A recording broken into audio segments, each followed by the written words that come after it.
Wassalatu wassalamu ala rasulillah wa ala alihi washabbihi wa man tabi'ahum bi ihsanin ila yaumiddin. Asyhadu an la ilaha illallah wahdahu la syarikalah wa asyhadu anna Muhammadan abduhu wa rasuluh allazi la nabiyya ba'dah. Alhamdulillah kita bisa kembali hadir di majelis ilmu. Tentunya yang lama juga tidak berjumpa. Ya, semoga perjumpaan kita bisa mendapatkan rahmat dan pula hidayah, pula dimudahkan kita di dalam segala urusan yang akan kita teruskan, yakni pembahasan tentang usulul iman, pokok-pokok keimanan.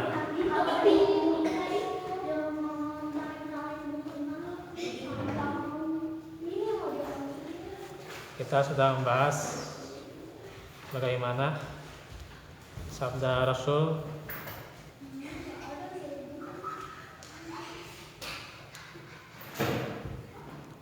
kita akan menjelaskan sekarang bagaimana penjelasan dari sang penulis bahwasanya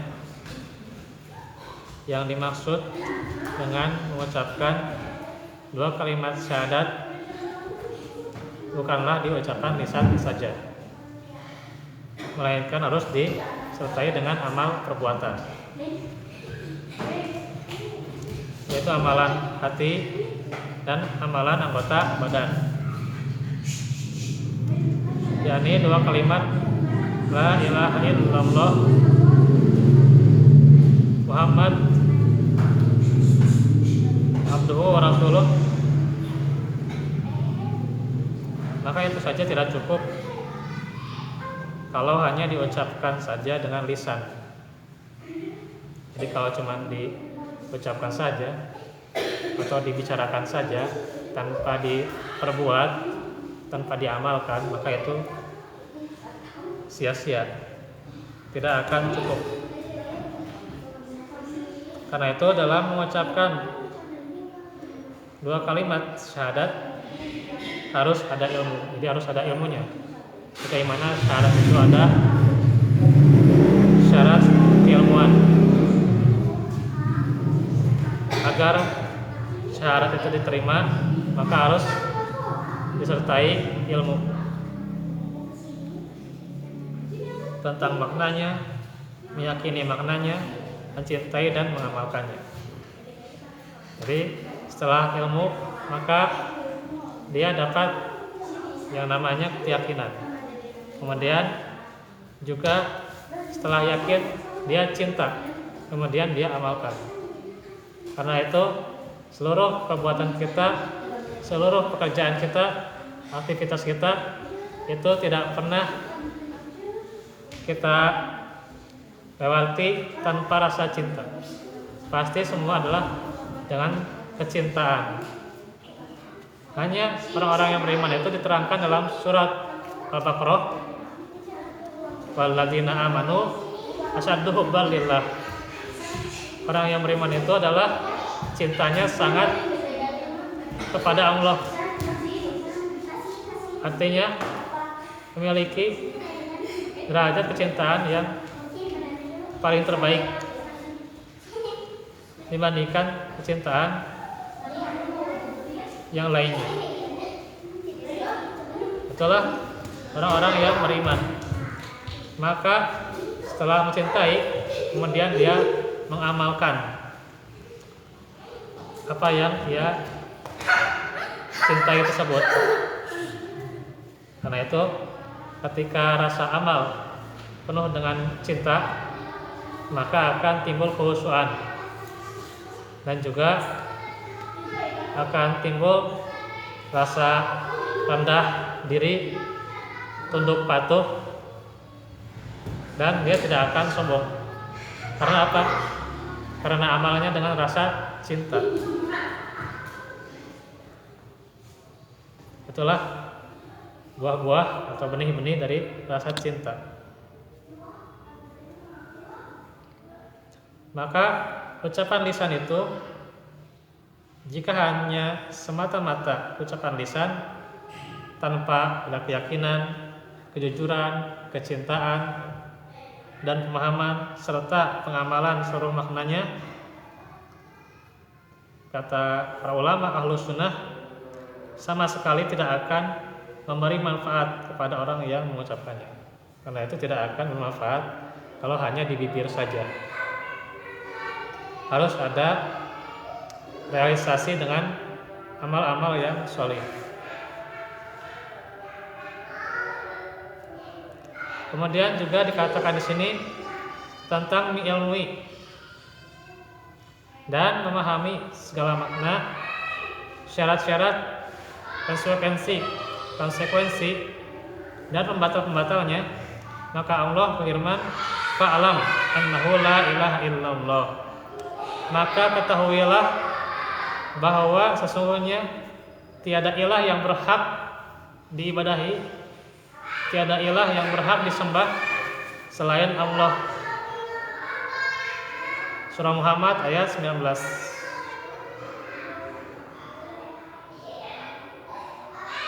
Dan juga firman yang lain dalam surah Az-Zukhruf, yaitu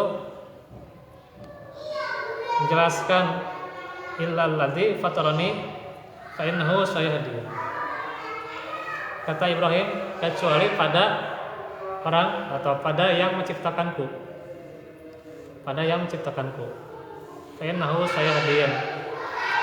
Maka sesungguhnya kepadanya aku bersaksi. Atau kecuali orang yang bersaksi dengan kebenaran la ilaha illallah dan mereka mengetahuinya. Di antaranya juga surat Az-Zukhruf ayat 46. Nanti bisa dicek ya. Karena itu sebuah kesaksian tidak dianggap sah manakala tidak berangkat dari sebuah ilmu. Jadi kalau syahadat tanpa ilmu tidak akan sah, tanpa pengetahuan, pemahaman, keyakinan, kejujuran, dan keikhlasan. Demikian pula bersaksi bahwa tiada yang berhak diibadahi selain Allah dan Muhammad sallallahu alaihi wasallam adalah utusannya. Maka seorang hamba yang mengucapkan dua kalimat syahadat ini dengan mengetahui kandungan maknanya, yakin atas kebenarannya, dan mengamalkan dengan konsekuensi, maka ia adalah orang yang mukmin yang dimaksud dalam ayat tersebut. Jadi tidak hanya persaksian, tapi adanya realisasi amalan, yaitu mukmin yang bertauhid. Maka tauhid itu tidak hanya di bibir saja, tapi harus ada dijawantahkan dalam perbuatan. Karena berapa banyak orang yang mengatakan bersyahadat, persaksian, tapi dia masih syirik. Masih banyak ya. Dia bersyahadat tapi masih minta-minta ke orang yang mati. Masih banyak. Dia bersyahadat tapi minta pada pepohonan. Bersyahadat tapi dia memberikan sesajen dan sebagainya. Itu masih banyak. Padahal dia bersyahadat tapi dia mengamalkan kesyirikan. Maka itu jauh dari apa yang ia syahadatkan. Itulah orang yang munafik. Karena itu diterangkan di sini, orang-orang munafik juga mengucapkan dua kalimat syahadat. Jadi orang munafik itu dia mengucapkan dua kalimat syahadat. Seperti Abdullah bin Ubay, gitu ya. Dia juga mengucapkan dua kalimat syahadat. Ya. Ya, tapi justru dia malah menyembah pada berhala. Ya, Abdullah bin Ubay. Atau yang lainnya banyak yang dia di antara kafir Quraisy itu yang pura-pura gitu ya masuk Islam, tapi ternyata dia masih setia pada kesyirikan. Iya. Sebenarnya, yuk. Nah itu. Karena itu kata hadis yang di sini ya dikatakan, namun Allah mendustakan syahadat mereka, yaitu orang-orang munafik, karena tidak berangkat dari pembenaran dan amalan hati. Jadi karena dia tidak membenarkan. Syarat itu kan ada syarat as-sidqu ya, membenarkan, dan harus ada amal ya. Sebagaimana firman Allah dalam surah Al-Munafiqun ayat 1. Idza ja'akal munafiquna qalu nashhadu innaka la rasulullah wa wallahu ya'lamu innaka la rasuluh wa wallahu yashhadu innal munafiqina lakadzibun. Jika orang-orang munafik datang kepadamu, mereka mengatakan, kami bersaksi bahwa engkau adalah benar-benar utusan Allah, dan Allah mengetahui bahwa engkau adalah benar-benar utusan Allah, dan Allah bersaksi bahwa orang-orang munafik itu benar-benar adalah orang-orang yang berdusta. Pasti diketahui oleh Allah kedustaan mereka. Tidak ada yang tersembunyi di sisi Allah, walaupun itu hanyalah yang terbesit di dalam hatinya. Ya, ya orang yang munafik itu makanya memang lebih berbahaya daripada orang-orang yang kafir. Ya. Kalau yang kafir kan kelihatan. Ya, yang kafir kan zahir gitu kan. Tapi yang munafik itu batin gitu kan, nggak kelihatan karena dia pura-pura.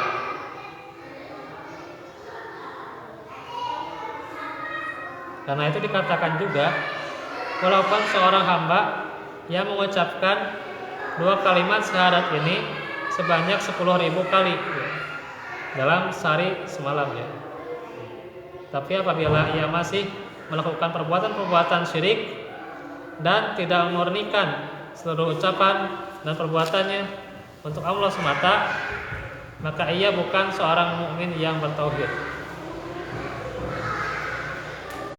tapi ia adalah orang yang musyrik.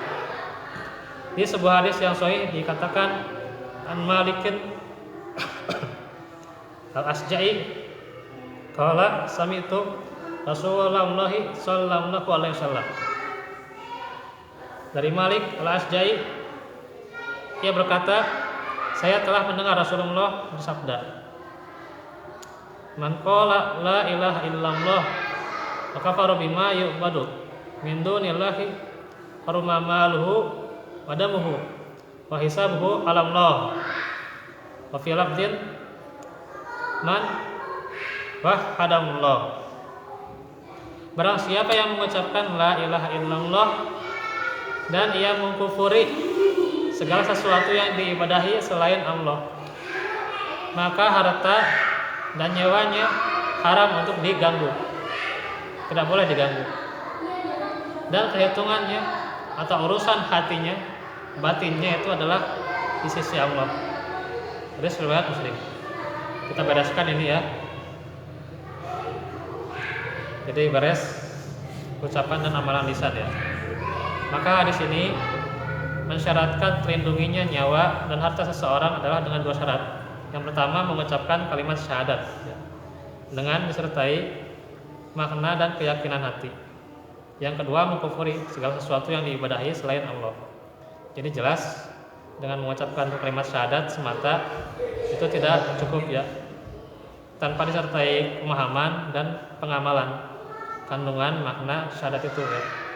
Lisan mengucapkan kalimat syahadat, itu harus didukung dengan amalan hati, kebenaran hati dan amalan anggota badan. Maka hadis ini menguatkan berbagai hadis dan juga berbagai ayat yang menjelaskan seseorang dihukumi sebagai mukmin manakala ia mengucapkan 2 kalimat syahadat, melaksanakan kewajiban-kewajiban syariat, ya, dan tidak melakukan kesyirikan yang menyebabkan keluar dari Islam. Terakhir, dikatakan juga Allah menyatakan bahwa seorang musyrik baru diterima keislamannya bila dia memenuhi 3 persyaratan. Yang satu, bertauhid, 2, menegakkan sholat, 3, zakat. Yaitu seorang yang meninggalkan salah satu dari ketiga amalan ini, sejatinya dia bukan seorang yang muslim. Bisa dilihat At-Taubah ayat 5 dan ayat 11. Nah, demikian itulah yang ditegaskan dalam hadis, ya. Wa'fu minkum. Insyaallah nanti kita lanjutkan di kesempatan berikutnya. Rabbana atina fid dunya hasanah wa fil akhirati hasanah wa qina adzabannar. Subhanakallahumma wa bihamdika asyhadu an la ilaha illa anta astaghfiruka wa atubu ilaik. Assalamualaikum warahmatullahi wabarakatuh.